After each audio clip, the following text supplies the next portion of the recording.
zanima me za otroški badminton. Kaj je pomembno pri otrocih, ko začnejo igrati badminton?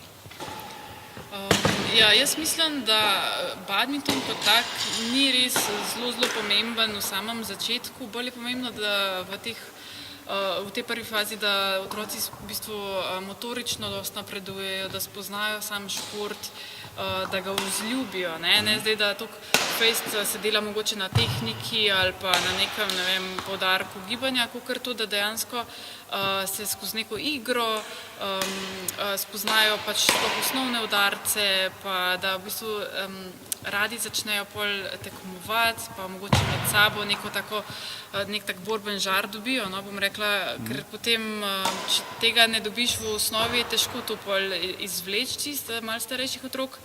V naslednji fazi se pa pol vedno lahko nadgrajuje tako fizično, kakor tehnični aspekt, tako da mislim, da je neka taka pot najbolj primerna. No.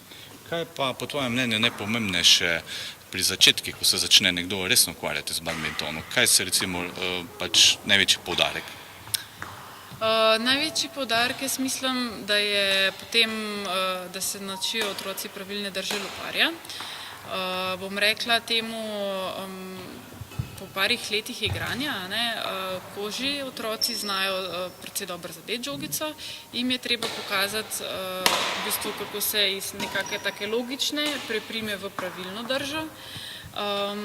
Marsikomu to dela precejšnje težave, bom rekla, lahko tudi do nekih mesecev, karikiram, slabšega igranja, ki ga pač otrok mora vložiti, mora trud dati za to, da potem lahko pravilno začne igrati in potem pa lahko bliskovito napreduje v svoji tehnični igri in potem tudi lahko, bom rekla, temu v kasnejših letih računa na neke dobre rezultate na tekmovanjih in tako naprej.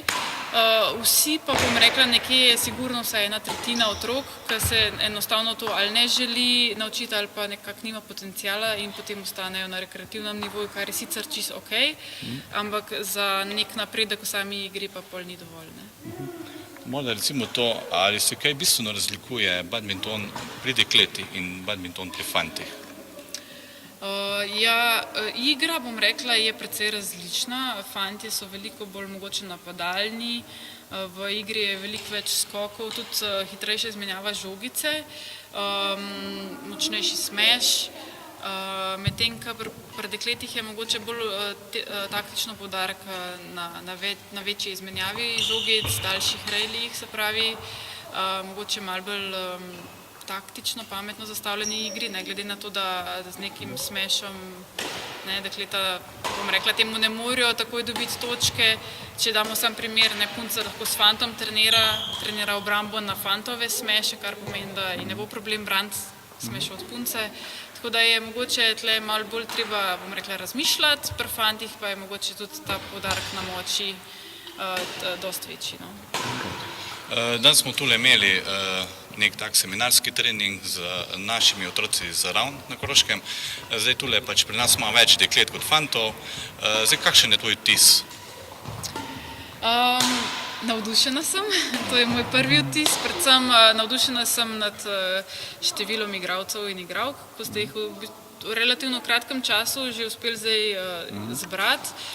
Mislim, da je to zelo fajn, ker je za, bom rekla, na daljši rok imeti dobre igralce je zelo pomembna ta baza, da je ta baza čim širša, ker na ta način se lahko otroci drug od drugega učijo, vsak nekaj zna, en se mogoče bolj žgiblje, en mogoče bolj tehnično odigra. In vaš pristop se mi zdi ful fajn, kako ste si ga začrtali, tako da čez nekaj let bi lahko res imeli neko super ekipo. Morda recimo glede to, da pač si od malih nog v badmintonu, kakšna so tvoje opažanja glede na to, da v Ljubljani je seveda tradicija badmintona zelo velika, tradicija znanja in vsega, glede na te otroke, kakšna so tvoje opažanja recimo prva, kakšne so razlike? Bom rekla tako, da sem pri nekaterih videla pa opazila zelo hiter nek talent. Glede na to, da ste rekli, da ne delate veliko na tehničnem aspektu še zaenkrat, določeni igralci že zdaj zelo lepo v bistvu obvladajo žogco pa same gibe, oziroma tudi, ko sem pokazala pravilno tehniko, so zelo presenetljivo lepo ponovili in usvojili. Ne. Mislim, da ni neke bistvene razlike zdaj za otroci pri nas v Ljubljani.